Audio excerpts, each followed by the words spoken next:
Want to speak about this evening on a quick and easy? No? Okay. Well, we'll move on then.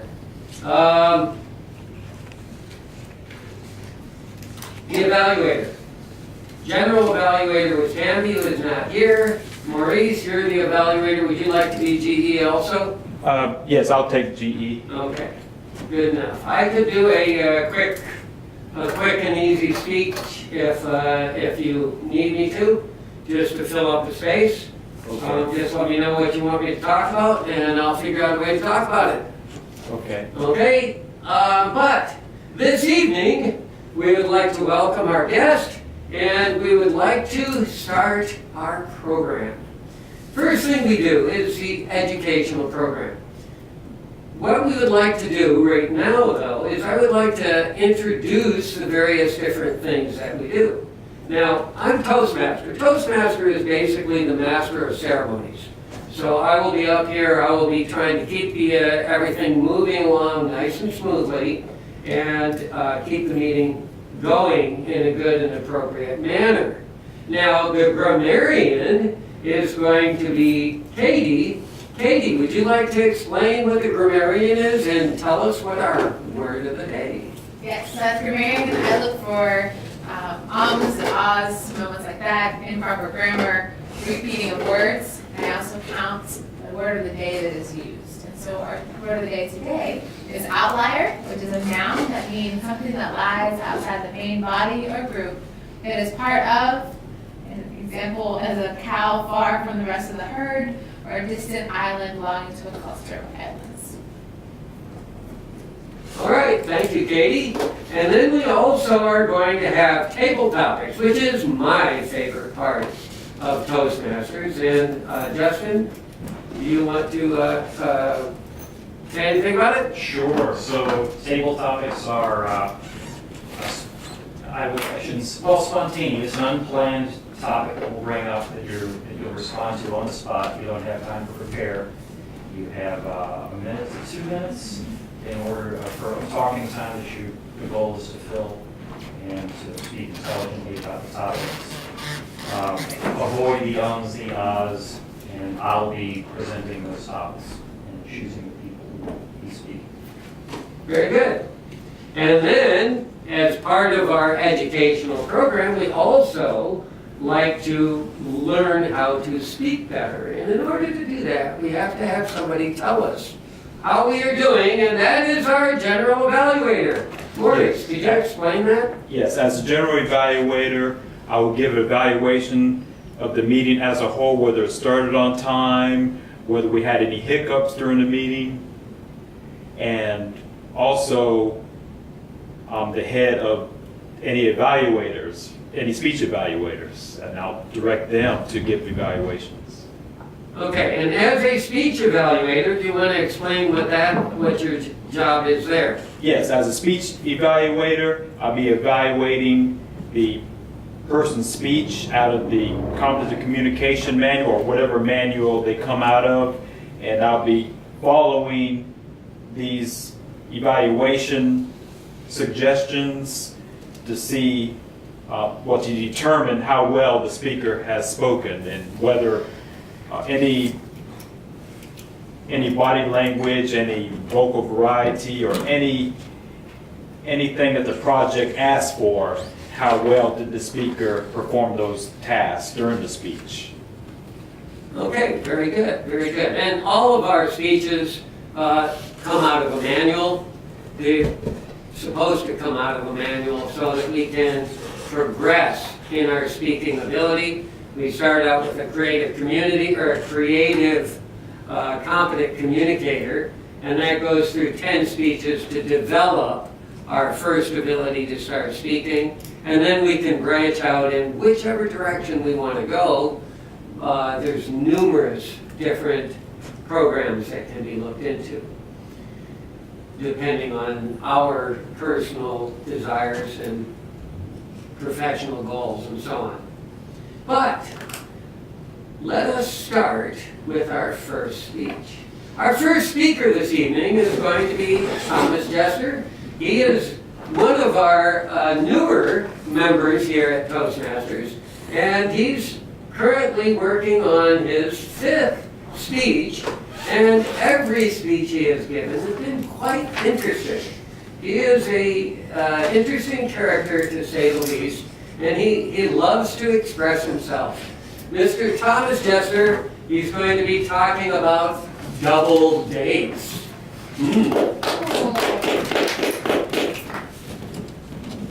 Fellow Toastmasters, honored guests. To everything in life, there's a season and a purpose for that time. This is true in every aspect of life, including dating.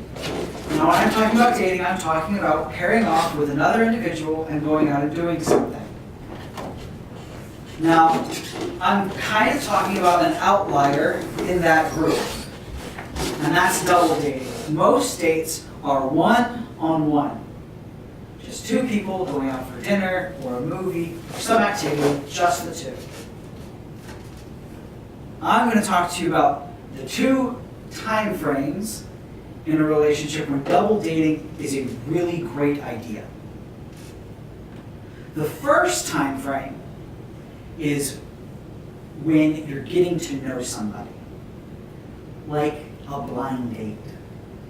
When I was a teenager, I had a very caring, loving older brother who had been steadily dating his girlfriend for a very long time, who had a very good friend who had never been on a date, period, before. So they were kind enough to fix me up with her, me never having met her, and her never having met me. But they accompanied us on this date. It made it so during those weird times where I really have no idea who you are happens, there was someone else to help the conversation along and help me and this girl form a friendship. It didn't make it much further than that because we didn't have a lot in common. But we wouldn't have even been able to find that out on our first date typically, based on how well it was going without my brother and his girlfriend's assistance. It's also really a great time for that because you get to see how they interact with their friends and just other people. And part of having a good relationship with someone is knowing how they interact with others, not just the person they're trying to impress. I have heard it said many times about getting to know someone. The best way to get to know someone is watch how they treat their waitstaff. Someone who treats waitstaff kindly is generally going to be a kind person. Somebody who's very abrasive and rude is going to be an abrasive and rude person. And a double date gives you an atmosphere where you don't have to have a waiter to treat badly to know that they're not a great person to be around.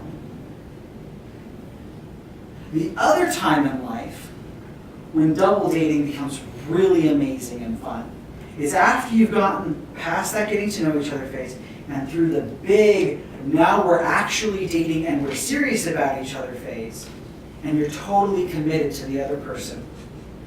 And the reason why it becomes great then is because you can find another couple who's in that same stage that will help you fulfill the social needs of the other person. I'm an introvert. You may not realize that because I do relatively decent in social situations. But when I go home at night from Toastmasters, I sit on the couch and I watch a TV show and I don't talk to my wife. She finds out how Toastmasters went tomorrow morning because I'm socially spent. That's who I am. My wife is an extrovert. If she came to this, she would come home so energized and so upbeat that she would probably not go to sleep till midnight. Socially, I cannot fill all of my wife's needs. Even on a date, I slowly wear out and she slowly gets pumped up. So what happens is the date slowly fizzles out. But on a double date, that doesn't have to happen. 2 months ago, we went on a double date with a couple that's very similar to us. The man is an introvert. And the lady in the couple is so extroverted, she makes my wife look like an introvert. So the night went where we started with dinner, and it went really quickly and smooth conversation because the two extroverts could handle it. And they would every so often invite myself or the husband and the other couple to join in. And occasionally the husband or myself would have a conversation on, just the two of us. So the night, if you were watching from the outside, looked like this. This is my wife and the other lady, and this is me and her husband. Just sitting there. And then randomly we'd do this, and they would stop talking for us to talk. Or we'd have our little side conversation, and we'd stop and they'd keep going. We planned on the date to last 2 hours, had budgeted our babysitter based on that. 4.5 hours after we met them, we headed home. We were nowhere close to prepared for that on my end, because I was 2 hours and out. I maybe did talk for 2 hours, maybe, and so did he. But the best part about this is we went home, and my wife had a wonderful, amazing evening, and I could actually still talk to her about it. Typically at the end of the day, when it's just me and her, we drive home in silence because I'm done. So the second time in life, when a double date becomes really helpful, is when you're committed to this person, you want to make them happy. And you realize that you may not be enough just by yourself. And so you can bring in these other people who will help you fill that need. And make it so that at the end of the night, they can be excited and you can be excited. Neither one worn out and neither one ready to call it quits. Mr. Toastmaster.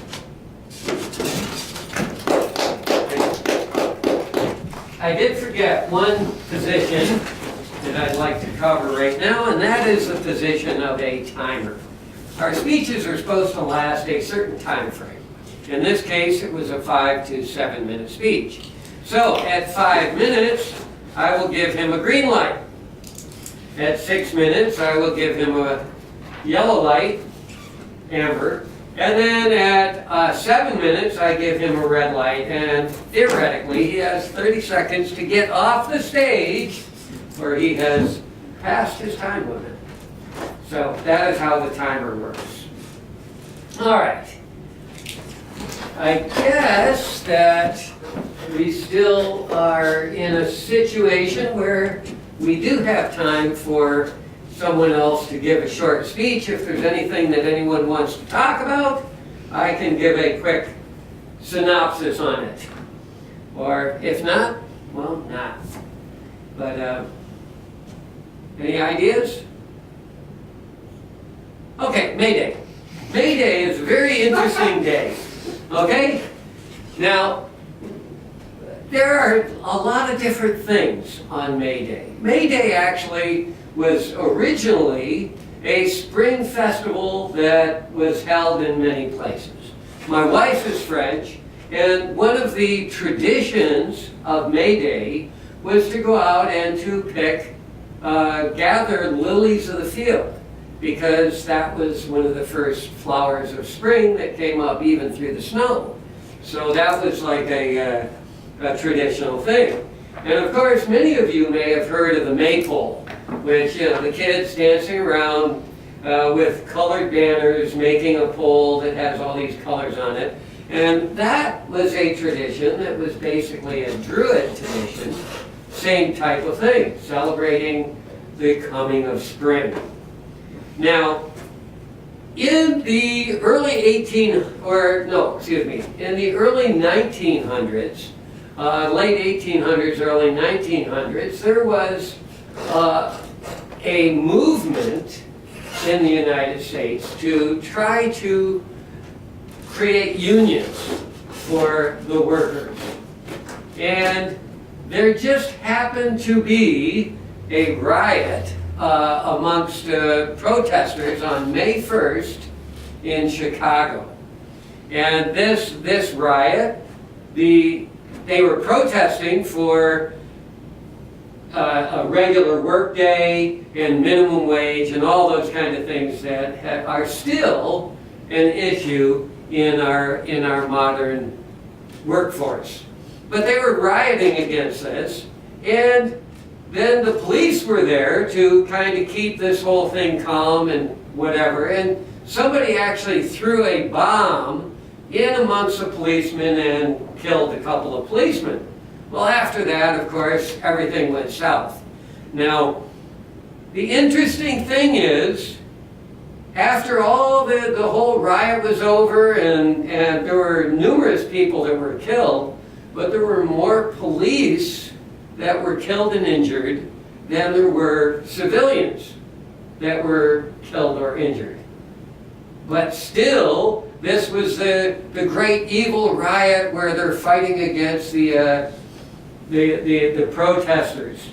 And another interesting point, it was because of that riot and all of the labor movements started to create this holiday on May 1st. Well, the president decided that he could kind of get away from all of that by creating a Labor Day in September, so that it would move Labor Day away from this whole union movement. And that's why they proclaimed that, September 1st as Labor Day. The first Monday. weekend and first Monday in September as Labor Day. Very interesting. All right, so now that we know a little bit about Labor Day, I'm wondering if we're going to be having some outlier type of topics in our table topics. I'd like to invite our table topic master, Justin Gish, to come forward and give us our particular speeches. All right, thank you. Okay, so we'll begin the table topics portion of the meeting. We'll start with Katie. Katie, if the average human lifespan was 40 years, how would you live your life differently?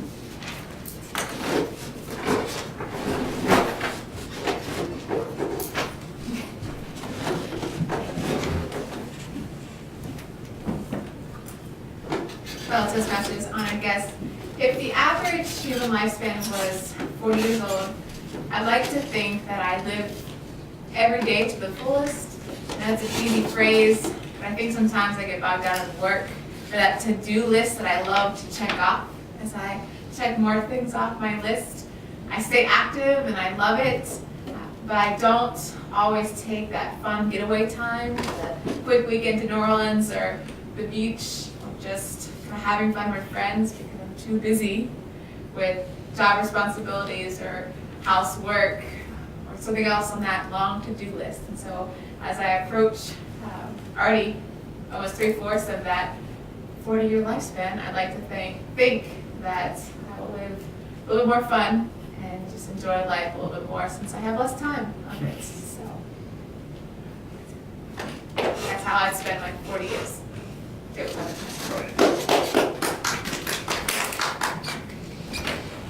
Thank you. Maurice, what do you imagine yourself doing 10 years from now?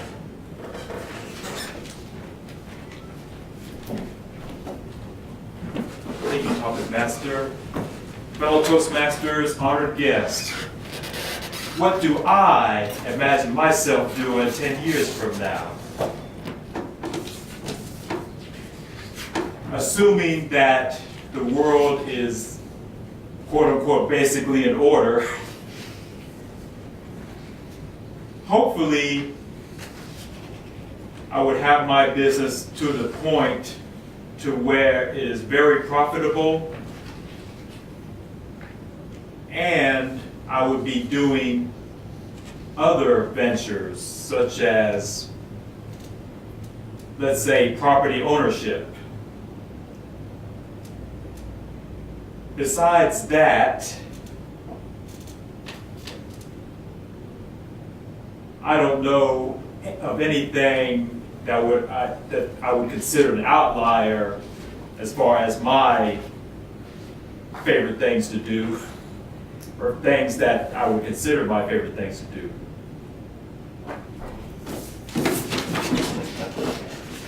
So socially, I would hope I have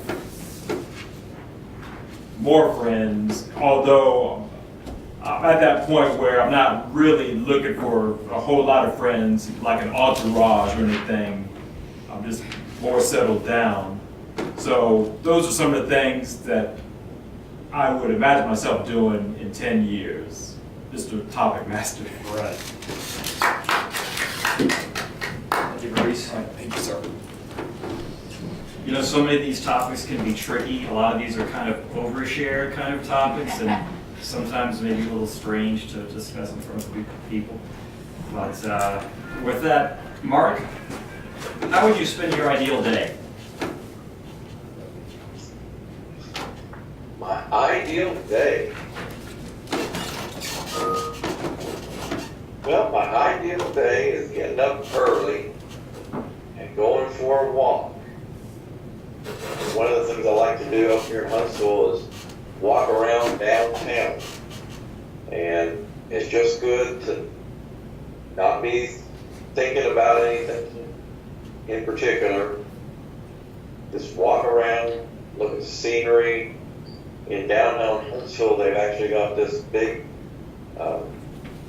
lake right in downtown Huntsville that has these large goldfish. Some of these things are about 4 foot long. They're huge. They've just been in that pond. They don't allow fishing, but they've just been allowed to grow. Once I have my walk, I'm ready to go. I'm ready to get on to the business of doing business. And you know it's going to be a good day when you start with essentially a 10K walk. So that's how I start off my day if it's going to be a good day. All right, great. Wow, 10K in the morning, that's pretty excellent. You gotta get up earlier than I do in order to get that in before work. I'm sorry, I didn't catch your name? Jennifer. Jennifer, you're not obligated, but are you interested in trying a topic? Yeah, I'll give it a shot. Okay. Well, Jennifer, what was the last thing you furiously argued with someone about? Okay. Go ahead, I need to come up there. Yes, and do the please. thing. All right. It's kind of funny. Do I do the fellow Toastmasters Sure. honored guest? I am the honored guest. All right, so it's kind of funny. The big argument that I got in most recently is the use of commas or the use of periods. And the argument was, does one space go after a period, or is it 2 spaces after a period? So I went on to say, no, it's only 1 space now, because the reasoning behind 2 spaces was because of the use of typewriters. And if you only used 1 space while using an old-time typewriter, it looks too similar that the sentence is just running on. So you have to put 2 spaces. That's back in the day when we all used typewriters. But now everybody has computers, and the 1 space is sufficient to put enough space. So it is just 1 space after a period. And I argued this point and had to prove it, and I finally was able to prove it, and I was right. Yeah.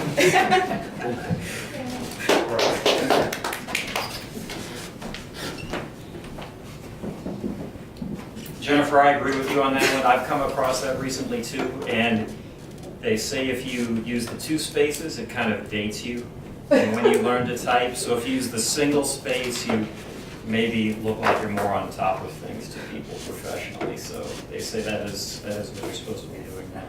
And I just recently had to break myself of that habit because I'd always used double space because I learned to type with a mechanical typewriter. But anyway, I think that concludes the table topics portion of the meeting. I'll hand the lectern back over to Toastmasters. All right. The next part of our educational program is going to be the evaluator, Maurice Heidelberg to come up and give us the evaluations of our meeting and our speakers.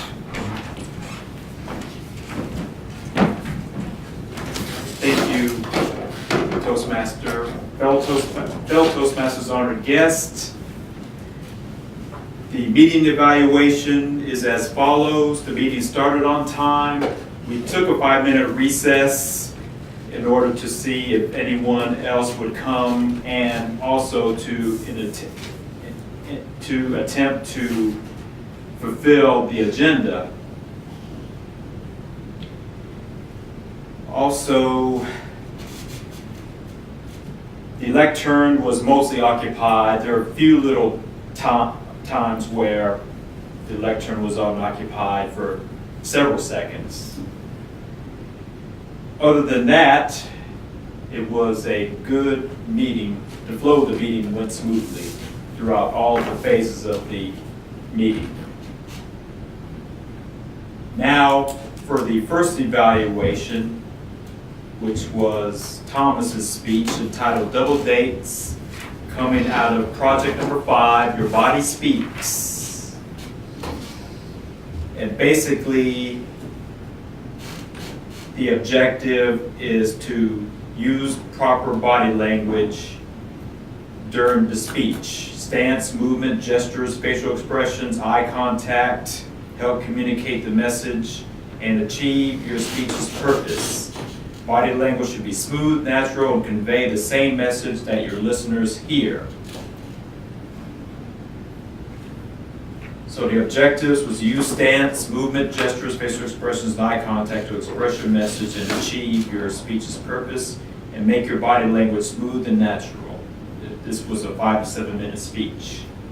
So based on the evaluation guide, topic selection, facilitated body language, preparation was excellent, manner confident and enthusiastic, posture poised and balanced, gestures natural and evocative, body movement purposeful and smooth.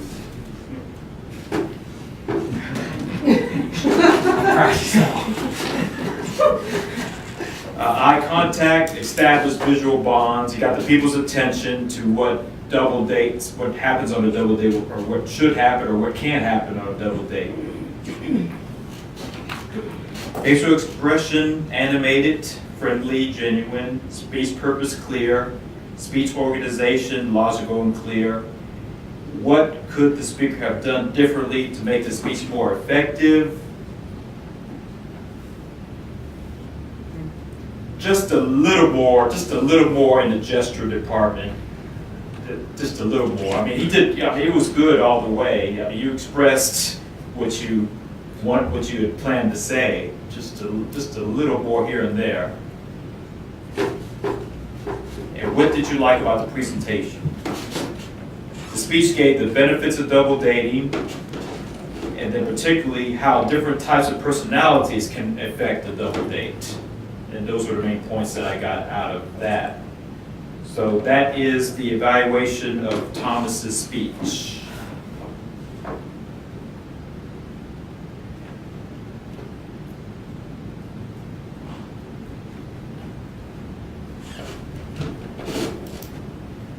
Now for the second evaluation, Lawrence's speech on May Day. So, I guess from a historical standpoint, he covered what the purpose of May Day was, and then how it was essentially replaced by Labor Day, which was moved to September. And all the events that took place to mark the first May Day, how there were protesters whose purpose was to form labor unions, and then somebody from somewhere threw a bomb or Molotov cocktail into the crowd, and it killed or injured more police people than than citizens. So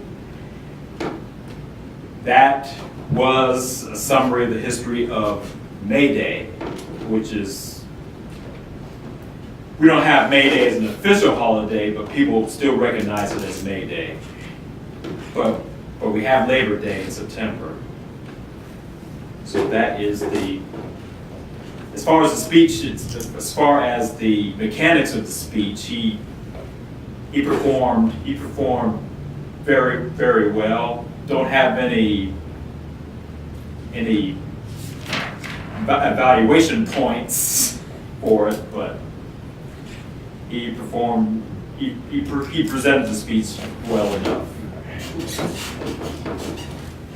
Now we will move to the timers report, which is Lawrence, who will perform that task. Okay, timers report. First speech was Thomas, and he was a 5 to 7 minute speech. He spoke for 5 minutes and 58 seconds. Our table topics, which were 1 to 2 minutes, Katie spoke for 49 seconds.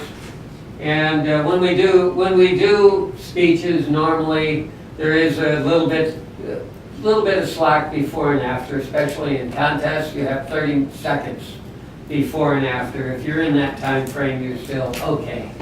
Maurice was 1 minute and 39 seconds. Mark was 1 minute and 16 seconds. And Jennifer was 1 minute and 12 seconds. Otherwise, everything was timed correctly. I didn't time the evaluations, but they seem to be about right. Next, we'll have the grammarian's report Yes, presented by so Katie. I had 3 uses of the word of the day from Tom, Lawrence, and Maurice. Thanks, everybody. Very good, guys. Good job, guys. And then the outlier there. everyone did really good with the ums and ahs. I think it went from Jennifer, and I used them all the time, so I had a couple in mine as well. So, but everyone else did very good. Okay. My bad. I believe that concludes the evaluation. Mr. Toastmaster. All right, so that is pretty much how our meeting goes. Do we have an educational overview for this evening? No. Do you want to give a quick synopsis of all of the positions that we're hoping people take over? Yes. Can you do that? Yes. All right, this our president is going to give us a educational overview of the purpose of the leadership roles in Toastmasters clubs. Thank you, Toastmaster. Fellow Toastmasters, honored guest, I will give a brief synopsis of the officer positions for Toastmasters Club, and I'll start from the bottom and go up instead of from the top to the bottom, because it will make a little more sense if I start from the bottom and go to the top. The first position is the Sergeant at Arms, and basically what the Sergeant at Arms does is prepare the items for the meeting, such as the lectern, the banner, the flag. There's a banner outside in front. And also the other activities of Sergeant at Arms, which we don't usually see, is to present a welcome badge welcome badge, hello badge? Name badge? Name badge for the guests. But we don't have any name badges. And then whenever a guest comes in, the Sergeant at Arms usually greets any guest that comes in. So there's, besides setting up for the meeting, there's hospitality task that the Sergeant at Arms performs. Next position is the secretary, And the main purpose for the secretary is to record any votes that we have concerning the club and anything else that's pertinent to the club, to the function of the club. The next position is the treasurer, and the treasurer primarily takes care of the funds, pays any bills that the club may have, and also, in our case, we have a bank account. Well, all clubs should have a bank account, but we have a club debit card, and if anyone pays their international dues with a check, the treasurer will deposit the check into the bank account, and then it's his or her responsibility to make sure that Toastmasters International gets paid that money. So those are a few tasks that the treasurer performs. Next position is Vice President of Public Relations, and the Vice President of Public Relations is in charge of putting out the word for the club, whether through TV advertisement, newspaper or tabloid advertisement, social media advertisements, also the webmaster for the Toastmasters site, and the administrator for any social media site that the club has. So basically, the Vice President of Public Relations is in charge of just putting the word out that the Hilltoppers Club is in Mobile, and all are welcome to join or visit and to sit in on the meeting to see how Toastmasters works. Next position, Vice President of Membership. I don't have all the information on Vice President of Membership, but from what I understand is, aren't they responsible for signing up each member to the club? Making sure they get properly initiated, get mentors, et cetera, et cetera. Okay. And then Vice President of Education is in charge of setting up the agenda, and there's Toastmasters has another website called Easy Speak, where each member is registered, and it makes it a lot easier for Vice President of Education to set up an agenda for the following meeting. And also, Easy Speak allows members who want to do a speech to set up a schedule for their speech. So that's the Vice President of Education. So far, went over Sergeant at Arms, Secretary, Treasurer, Vice President of Public Relations, Vice President of Membership, Vice President of Education. So last but not least is the President, and basically the President just oversees every other position, make sure that each person in each position is functioning, is performing their position.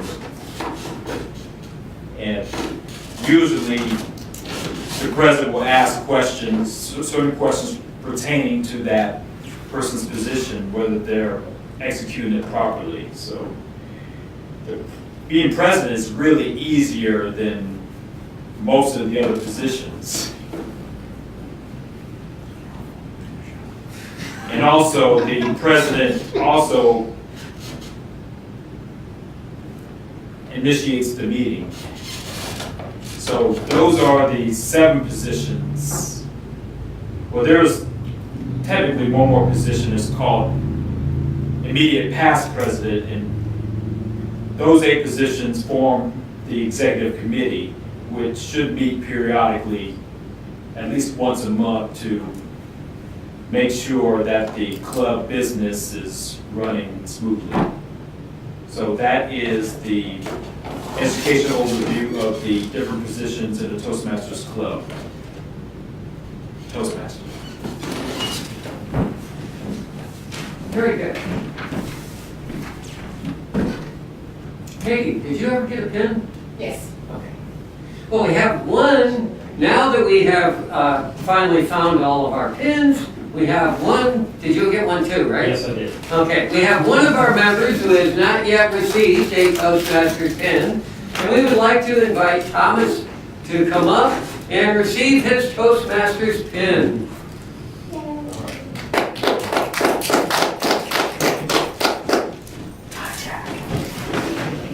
And that concludes the educational program of our meeting, and I would like to relinquish the lectern to our president, Maurice.